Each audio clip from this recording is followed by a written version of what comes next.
Para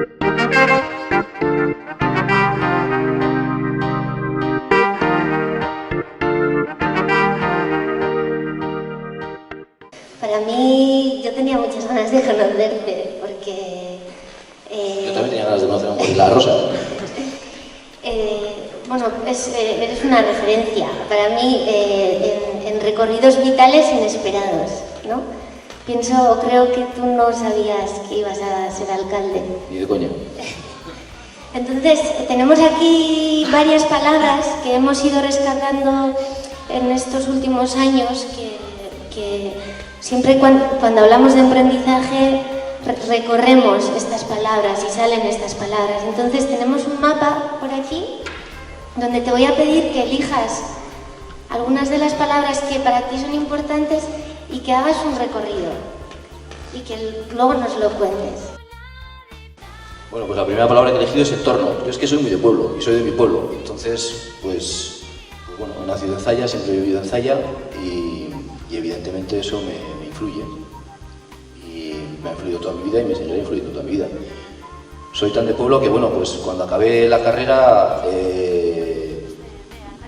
mucha gente de mi promoción tenía clarísimo que lo que quería era trabajar en algo relacionado con lo que había estudiado. Yo estudié ingeniero de telecomunicación y, bueno, pues el mundo laboral en cuanto a la ingeniería de telecomunicación no era muy amplio en Euskadi y mucha gente tuvo que marcharse. Muchos compañeros míos fueron a trabajar y a vivir a Madrid, a Ámsterdam, a otros sitios de Europa. Yo, como soy muy de pueblo, pues yo quería seguir viviendo en mi pueblo, con mi gente, con mi familia, con mis amigos y en ese sentido no estaba muy motivado a moverme de aquí. Es más, ponía por delante seguir viviendo en mi entorno antes que el tipo de trabajo que quería llevar a cabo.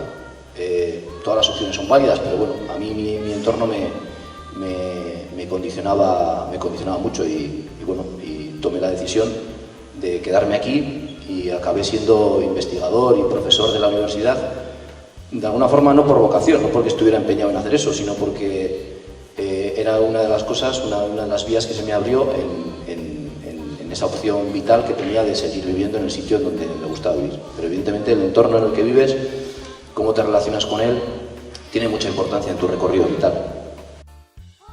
Un éxito y muchos fracasos. Esto es algo también que os han metido, no sé hasta qué punto lo tenéis vosotros en la cabeza, y es que hay que tener éxito siempre. Habéis nacido para el éxito, y esto habitualmente es un freno para emprender, porque si me han dicho que yo tengo que ser exitoso, si con 5 años no estoy en los Benjamines del Atleti, si con 7 no he ido a los alevines, y con 9 ya no tengo el contrato de Muniain, soy un fracasado. Y esto es algo que se os está metiendo a vosotros. Y esto no es, en algunos países, por ejemplo los países sajones, haber montado empresas y fracasar es un valor para encontrar luego trabajo, porque se le supone iniciativa y que ha aprendido del error.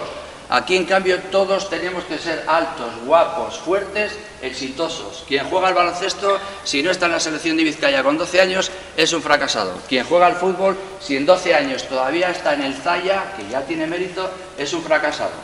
Cualquiera se pone a emprender una iniciativa en la que supone dinero y en la que supone además un estigma, que si has montado tu empresa yendo a la mercantil y has fracasado, ya te ponen una cruz en el pueblo y siempre serás aquel que montó una empresa y fracasó. A todos sois emprendedores, no os dejéis dormir y si tenéis una idea que os guste, adelante. Pues vosotros estáis en otra etapa del mundo, ¿no? de todo esto y tal es así que 6 de cada 10 de vosotros va a trabajar en algo que todavía no existe. Eso es algo que dijo la Comisión Europea en el 2010. El 60% de los chavales menores de 13 años trabajarán en cosas que todavía no existen. Entonces estáis estudiando pues lo que estáis estudiando y tenéis muchas posibilidades de currar en algo pues, que todavía ni siquiera se ha inventado, ¿no? O sea que imaginaros a qué cambio os vais a tener que enfrentar vosotros y los que nos relacionamos con vosotros. Así que esto es un camino sin fin y al que le guste lo disfrutará. Muchos de vosotros os vendrá impuesto porque seguramente no curráis para nadie durante muchos años seguidos porque el mundo ha cambiado radicalmente. Así que, bueno, pues la reflexión es que hacerlo lo mejor posible y disfrutar el camino. Pues claro, pues como hijo de un obrero, tuve que buscarme la vida por otros lados y bueno, pues estuve dando tumbos en algunas empresas.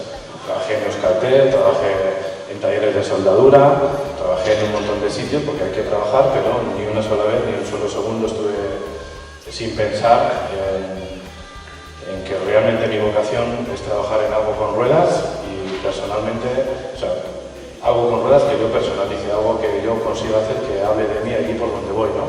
Para mí el coche en el que me muevo o mi moto forma parte de mí, no es que sea mejor o peor que el tuyo, simplemente es que este es el mío, es como mis botas o como mi chaqueta, ¿vale? Es una cosa que yo quiero decirle a la gente, este es mi coche, esta es mi moto, la tuya es más cara o es mejor, bien, pero esta es la mía, nadie más la tiene.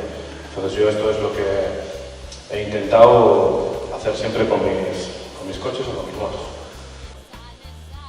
La de la izquierda es una Suzuki Hayabusa que en el año 2012 presentamos al Campeonato del Mundo de Custom Painters en Los Ángeles. La de la derecha es un trabajo con una pintura especial que se llama Candy, que casi nadie trabaja en este país y que, bueno, que tiene la particularidad de ser transparente, ¿vale? Esa calavera que se ve ahí, debajo de la pintura naranja, está pintada en negro sobre blanco y luego al aplicarle capas de Candy naranja se convierte todo en una escala de naranjas, ¿vale? Los negros son naranjas muy oscuros, los blancos son naranjas muy claros. La pintura Candy te permite hacer unas transparencias coloreadas que son súper atractivas. Hay Candy de todos los colores menos negro. Hemos intentado conseguir negro también, pero es imposible. Y abajo podéis ver un detalle de $1 que tiene aerografiado en el depósito la Suzuki que mandamos a Los Ángeles en el 2012. Y bueno, no se ve muy bien por la resolución de la pantalla, pero es un detalle súper impactante porque la gente cuando ve exactamente que hay $1 que parece prácticamente una foto colocado debajo de unas 22 capas de barniz en el depósito, pues se queda alucinando. A ver, es para Javi. A ver cuánto tardas más o menos en la modificación de una moto.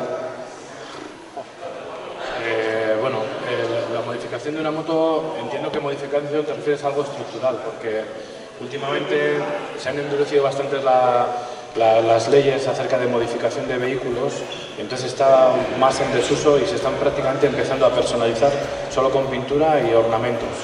Vale, estas cosas, cuando hacemos una personalización de ese estilo, pues entre una semana y un mes puedes tener algo muy espectacular.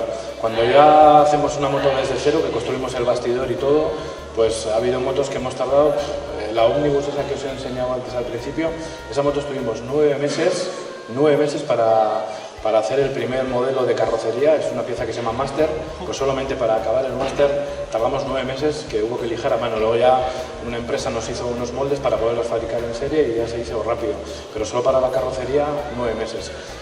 Cuando hacemos una moto desde cero, lo normal, pues mínimo 5 meses, 4 o 5 meses tranquilamente.